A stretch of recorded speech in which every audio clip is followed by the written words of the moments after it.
নমস্কার বন্ধুরা। আজকে একটি বিশেষ কারণ নিয়ে আমি এই ভিডিওটা বানাচ্ছি। এখন একটা হট টপিক খুব চলছে, আপনারা সবাই জানেন যে সবাই জিজ্ঞেস করছে ডিবিটি, ডিবিটি, ডিবিটি। সকালে উঠতে ডিবিটি, দুপুরবেলায় ডিবিটি, রাত্রিবেলায় ডিবিটি, রাত্রে শোয়ার আগে ডিবিটি। ডিবিটি নিয়ে লোকের মাথা খুব খারাপ এবং একজন ব্যাংক কর্মচারী হওয়ার জন্য প্রত্যেক দিন ব্যাংকে এরকম অসংখ্য আশঙ্কাগ্রস্ত এবং দুশ্চিন্তাগ্রস্ত গ্রাহকদের আমি দেখতে পাচ্ছি, যারা এই ডিবিটি বিষয়টি নিয়ে খুবই চিন্তিত এবং তারা জানতে চান অ্যাকচুয়াল ডিবিটিটা কি এবং এটা কেন তার অ্যাকাউন্টে আছে কি না আছে এবং অন্যান্য ইত্যাদি প্রভৃতি ব্যাপার। এবারে ছোট্ট করে আমি ডিবিটির বিষয়ে আপনাদেরকে একটু শেয়ার করতে চাই, যাতে করে যে সমস্ত বন্ধু বান্ধব এবং আমার পরিচিত লোকজন আছে যারা একজন ব্যাংক কর্মী হওয়ার সুবাদে বিভিন্ন রকম জানা অজানা তথ্য আমার সঙ্গে শেয়ার করেন বা আমাকে জিজ্ঞেস করেন, তাদের ক্ষেত্রেও এটা সুবিধা হবে এবং তাদের আশপাশের লোকজনদেরকেও তারা বোঝাতে পারবেন বলে আমার মনে হয়। সেটা হচ্ছে এই যে ডিবিটি কথাটির অর্থ হচ্ছে ডাইরেক্ট বেনিফিট ট্রান্সফার, ডিবিটি।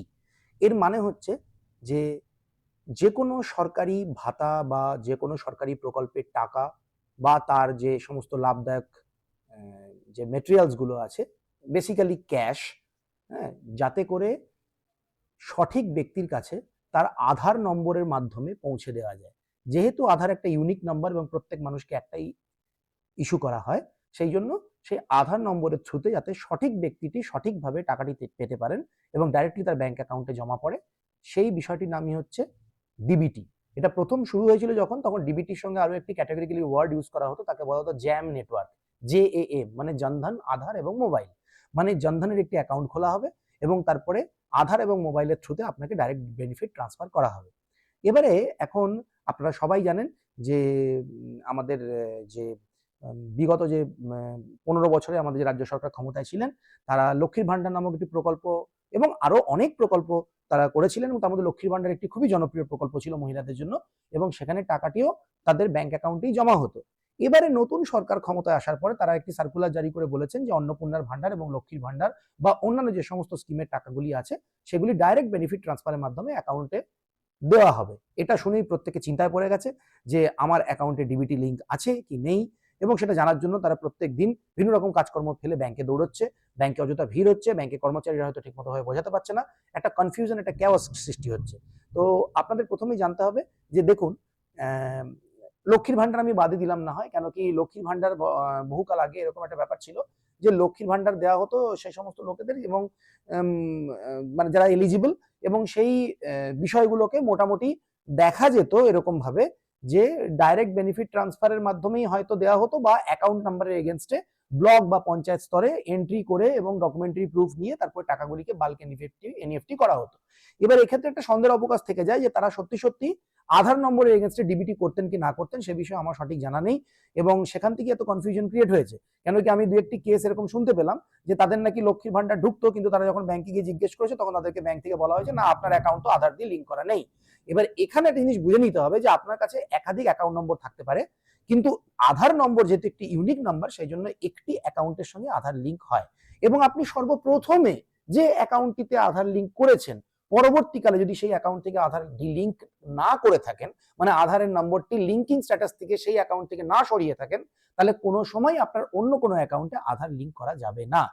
এবারে যদি সহজভাবে ধরে নেওয়া যায় যে আপনার ব্যাংক অ্যাকাউন্টে আপনার গ্যাসের সাবসিডি ঢুকছে, তার মানে যেহেতু ব্যাংক মানে গ্যাসের সিলিন্ডার এবং গ্যাস কানেকশনের ব্যাপারটা যথেষ্ট পরিমাণে ফুল প্রুফ এবং কেওয়াইসি বেসড, সেই জন্য এক্ষেত্রে ধরে নেওয়া যেতে পারে যে আপনার ডিবিটি করা আছে, মানে ওই অ্যাকাউন্টে যেখানে আপনার আধার লিঙ্ক করা আছে সেই অ্যাকাউন্টের এগেনস্টে আপনার ডিবিটি আছে। কাজে আমি প্রত্যেককে অনুরোধ করব যে সবকিছু ছেড়ে দিয়ে সমস্ত ডাউট যদি আপনি একপাশে রেখে দেন, তাহলেও আপনার ব্যাংকের যে খাতায় যে ব্যাংকের যে অ্যাকাউন্ট নম্বরে আপনার গ্যাসের সাবসিডি ঢোকে, আপনি অন্নপূর্ণার ভান্ডার বা পরবর্তীকালে যদি লক্ষ্মীর ভান্ডারও আবার অনলাইন ফিল আপ করতে হয়, তাহলে সেই ক্ষেত্রে আপনি ওই অ্যাকাউন্ট নম্বরটি দেবেন, তাহলে কোনো অসুবিধা নেই।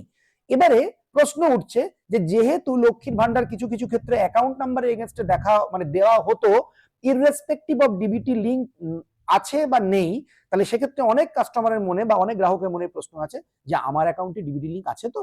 তো সেটি দেখার জন্য কি করতে হবে, তার জন্য ভুরি ভুরি ভিডিও বিভিন্ন জায়গায় রয়েছে। এনপিসিআই ডেটাবেস থেকে কিভাবে দেখবেন, আধার মানে ইউআইডিআই এর আধার সাইট থেকে কিভাবে দেখবেন, এছাড়াও PMFS বলে বোধহয় একটি সাইট আছে, সেখান থেকেও দেখা যায়। যদিও আমি 2-3টি সাইটেই গত 3 ঘন্টা চেষ্টা করেছি, কিন্তু সে সাইট খোলেনি। হয়তো সবাই আমার মতোই দেখার চেষ্টা করছে, সেই জন্য হয়তো আমি আর দেখতে পেলাম না। এবারে আপনাকে আমার একটা ব্যক্তিগত অভিজ্ঞতা দিয়ে আপনাদের সবাইকে আমি বলি, আমার 3টি ব্যাংকে বর্তমানে সেভিংস অ্যাকাউন্ট আছে। একটি কোটাক মাহিন্দ্রা ব্যাংক, একটি স্টেট ব্যাংক অফ ইন্ডিয়া এবং একটি বর্তমান এমপ্লয়ার আমার যে ব্যাংকের আন্ডারে আমি কর্মরত, ব্যাংক অফ ইন্ডিয়াতে। কিন্তু আমার আমার যে গ্যাসের সাবসিডি সেটি আমার কোটাক মাহিন্দ্রা ব্যাংকেই ঢোকে। এবার প্রশ্ন কেন? কেন কি আমার বাকি দুটো অ্যাকাউন্টে কি আধার নেই? অবশ্যই আধার দেওয়া আছে, কিন্তু আধার লিঙ্ক করা নেই।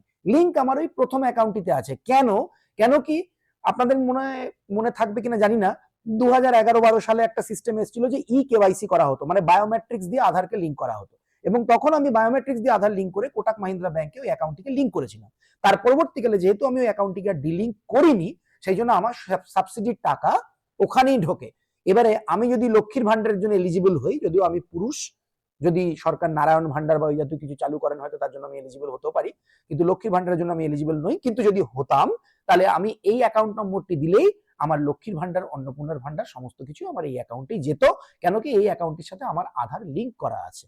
এবারে বাকি যে দুটো অ্যাকাউন্ট আছে আমার, সেই দুটো অ্যাকাউন্টে অ্যাজ এ অ্যাড্রেস প্রুফ, মানে যেটাকে বলে ওভিডি, মানে অফিসিয়াল ভেরিফিকেশন ডকুমেন্ট, সেই জিনিসগুলোতে পিওএ বা পিওআই মানে প্রুফ অফ অ্যাড্রেস বা প্রুফ অফ আইডেন্টিটির জন্য আমার হয়তো ওখানে আধার নম্বর দেওয়া আছে, কিন্তু সেক্ষেত্রে আধারটি লিঙ্ক করা নেই। এবারে আপনার যদি মনে হয় যে আপনি যে এক্সিস্টিং অ্যাকাউন্টে আধার লিঙ্ক আছে কিনা সেটা আপনি জেনে নিতে পারেন, তার জন্য আমি আপনাকে ওয়েবসাইটের সুবিধা বললাম। এছাড়াও আপনি ব্যাংকে গিয়ে ব্যাংকের সফটওয়্যার ডেটাবেস থেকে চেক করে দেখা যেতে পারে আপনার ওই পার্টিকুলার অ্যাকাউন্টটি লিঙ্ক করা আছে কি না। কিন্তু যদি আপনার একাধিক অ্যাকাউন্ট থাকে, তাহলে আপনি জেনে নিন প্রত্যেকটি ব্যাংকে গিয়ে কি আপনার কোন অ্যাকাউন্টটি কোন ব্যাংকের সাথে লিঙ্ক, মানে কোন ব্যাংকের অ্যাকাউন্টে আধার লিঙ্ক করা আছে, আপনি সেই অ্যাকাউন্টটি অন্নপূর্ণার ভান্ডার বা লক্ষ্মীর ভান্ডারের জন্য দেবেন। এক্ষেত্রে একটা কথা মনে রাখবেন, সেটা হচ্ছে এই হলো আপনার আধার, এই হলো আপনার অ্যাকাউন্ট নাম্বার, আর এই হলো আপনার মোবাইল নাম্বার। কিন্তু এখানে প্রায়োরিটি কিন্তু আধার, মানে আধার যে অ্যাকাউন্টের সঙ্গে লিঙ্ক আছে সেই অ্যাকাউন্টে কিন্তু টাকা ঢুকবে, এবং সেটাই হচ্ছে ডিবিটির মূল মন্ত্র।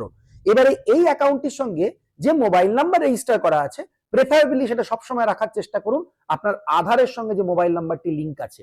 যদি না থাকে তাহলে আধারের সঙ্গে মোবাইল নাম্বার লিঙ্ক করান, আর যদি করানো থাকে তাহলে তো খুবই ভালো। আর আধার নম্বর আর প্যান যদি লিঙ্ক থাকে তাহলে তো আপনার সোনায় সোহাগা। তাহলে বুঝে নিলেন ব্যাপারটা, আধারের সঙ্গে প্যান লিঙ্ক, আধারের সাথে মোবাইল রয়েছে, এবং সেই মোবাইলের আর আধার লিঙ্কিং এর এগেইনস্টে আপনার অ্যাকাউন্ট নাম্বার রয়েছে। আপনার সমস্ত চিন্তা ফুল প্রুফ, কোনো অসুবিধা হবে না, সমস্ত টাকা পাবেন, সমস্ত স্কিমের টাকা ঢুকবে, এবং ভবিষ্যতে কেওয়াইসি মানে সম্পর্কিত বিষয়ে বা অন্য কোনো ক্ষেত্রে আপনার কোনো অসুবিধা হবে না। এরপরেও যদি কোনো সন্দেহ থেকে থাকে আমার সঙ্গে ব্যক্তিগতভাবে যোগাযোগ করতে পারেন। আমি চেষ্টা করব আপনাদের ডাউট ক্লিয়ার করার বা সাহায্য করার। ভালো থাকবেন, নমস্কার।